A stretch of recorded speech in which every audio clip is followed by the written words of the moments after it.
Ракот на дебелото црево е болест на современото живење. Високиот социоекономски стандард, како и типичниот западен стил на живење, исхрана, животни навики и активности се причините за се поголемата честота на јавување на ракот на дебелото црево, која поприма епидемиски размери.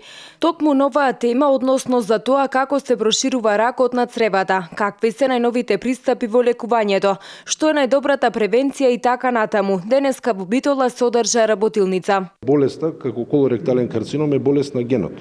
Факторите на средината, факторите на околината, факторите на исхраната дополнително придонесуваат за појава и зголемената честота на ова заболување. 2008 година е донесена национална стратегија за колоректален карцином, за превенција од колоректален карцином.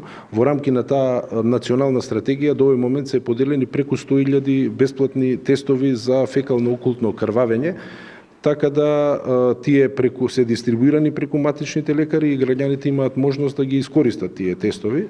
Работилницата ја организираше Националната установа Универзитетска библиотека Свети Климент Охридски од Битола во соработка со СУМНАЛ Здруженијето за развој на ромската заедница и Ротари Широк Сокак Битола, од каде вела дека и во иднина ќе продолжат со низа активности за подобрување на здравјето на граѓаните. Ние како библиотека сметаме дека библиотеката не е само место за враќање и позајмување на книгите, туку библиотеката заедно со другите субјекти можеме да влијаеме, да допринесеме за здравјето на нашите граѓани. Затоа и целта на денешното предавање да можеме граѓаните да ги запознаеме, значи со програмите кои што им стоат на бесплатно користење, меѓутоа за жал не се запознаети и целта ни е и овде граѓаните да ги запознаеме, меѓутоа и на другите тие да им ги прошират информациите кои што ги има можност да ги слушнат денеска.